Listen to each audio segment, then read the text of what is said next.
Namaskar. Hi, I'm CA Anil Naik. Welcome you all to my YouTube channel. So in my last 40 years of taxation practice, I have found that capital gains is one of the topic which is not a routine topic, but has a tremendous impact on the taxation. So hence, therefore, I have selected today's topic as capital gains on the sale of immobile property. So when you talk about immobile property, there are so many different types of immobile properties: land, building, offices, shops, residential flats, and so on and so forth. So let us go into stepwise. Let us first discuss about only the sale part. So when a property is sold, the sale value has to be determined. Now one may say कि agreement में जो cell value रहता है वही तो cell value हो गया. नहीं, sale value has to be treated as net amount realized, मतलब अपने को हाथ में कितना मिला. So it could be legal cost, it could be brokerage, it could be incidental expenses, which lawyers fees, so which could be eligible to be reduced from the sale value, and then the net sale realized value has to be considered.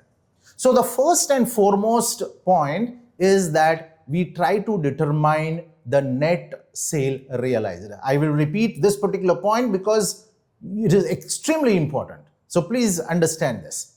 Sale as per the agreement value less the incidental expenses incurred for realizing this amount. So you can reduce brokerage, you can reduce the legal cost, and so on and so forth. So the first part is sale. But यहाँ पे हम लोग एक बहुत ही important बात ध्यान में रखेंगे. जब भी आप एग्रीमेंट करेंगे और उसमें जो सेल वैल्यू मेंशन करेंगे तो उसको कंपेयर करना जरूरी है the value as per the stamp authorities. मतलब स्टैंप ड्यूटी के लिए जो भी फेयर मार्केट वैल्यू लिया जाता है उस वैल्यू के साथ कंपेयर करना बहुत जरूरी है. बिकॉज इनकम टैक्स में एक प्रोविजन है, इनकम टैक्स में एक इंपॉर्टेंट सेक्शन है जो बताती है कि स्टैंप ड्यूटी वैल्यूएशन के हिसाब से आपका एग्रीमेंट वैल्यू मैच होना जरूरी है. एक उदाहरण देता हूं, just let me take an example. If your agreement value is say let us presume 1 crore and the stamp duty valuation is, let us presume, 1 crore 20 lakhs, then the income tax will presume your sale value as 1 crore 20 lakhs because stamp duty valuation ज्यादा है. तो कितना तक limit तक हम जा सकते हैं? तो इनकम टैक्स में यह बताया गया है कि up to 10% is the tolerance limit, मतलब 10% का वेरिएशन चल सकता है. तो let me take an another example. अगर आपका एग्रीमेंट वैल्यू है 80 lakhs and stamp duty valuation है 85 lakhs, तो वो 10% वेरिएशन से भी कम है तो चल जा सकता है. तो आपका एग्रीमेंट वैल्यू 80 lakhs के हिसाब से कर सकते हैं. बट अगर आपका वेरिएशन 10% से ऊपर है तो फिर आपको स्टैंप ड्यूटी वैल्यूएशन के हिसाब से सेल वैल्यू कंसीडर करना पड़ेगा for the purpose of calculating the capital gain.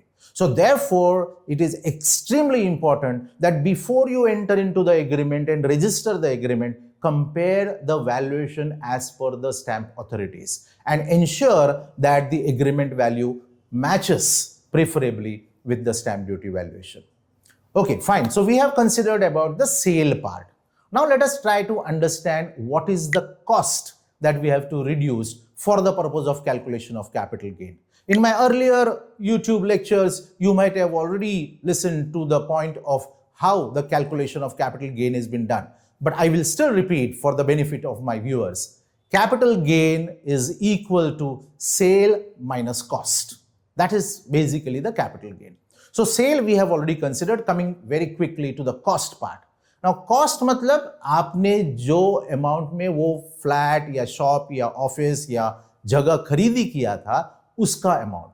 So the purchase cost as per the purchase agreement value, right. So the purchase cost में आप उसको ऐड कर सकते हैं स्टैंप ड्यूटी जो आपने भरा होगा, रजिस्ट्रेशन चार्जेस जो आपने भरा होगा, एंड प्लस उस टाइम पे अगर कोई आपने खर्चा किया है लाइक ब्रोकरेज और legal expenses, all that you can add to the cost of the purchase. And from this cost of the purchase, then you can further add on if there is any cost of improvement. Now, cost of improvement मतलब क्या?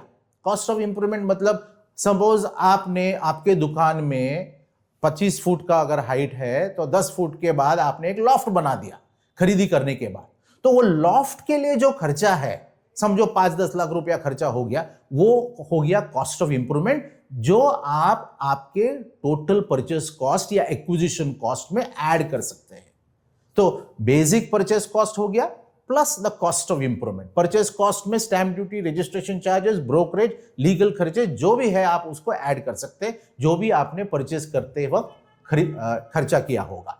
तो cost of improvement हो गया. अच्छा, एक ध्यान में रखना, cost of improvement and cost of renovation में फर्क है. Renovation, repairs which are not civil, it will not be considered as cost of improvement.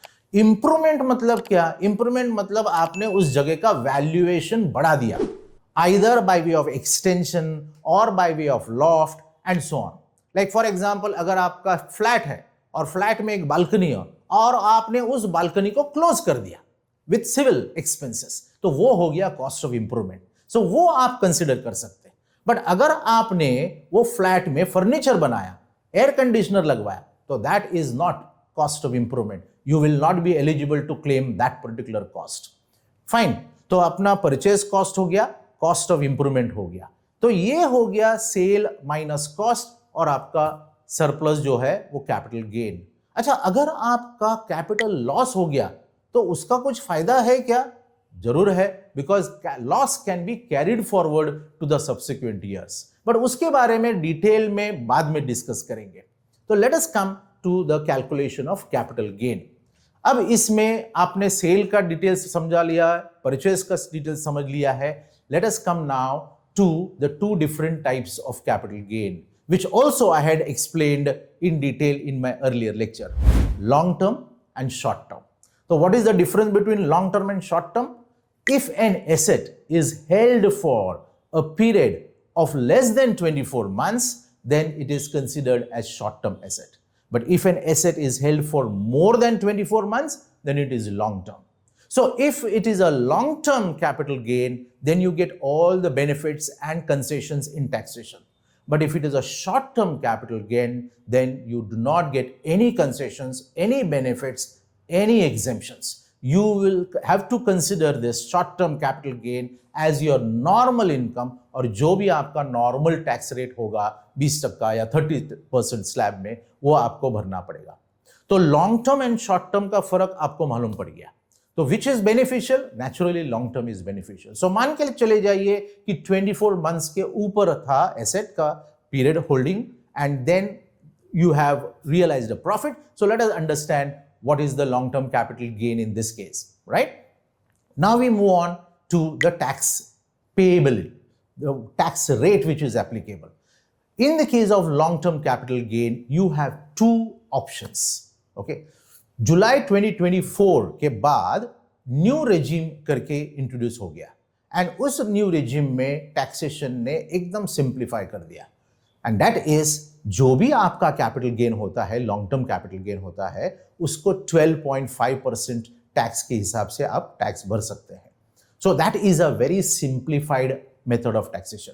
But you have an advantage. An advantage is to compare your long-term capital gain with indexation benefit. Now, what is indexation benefit?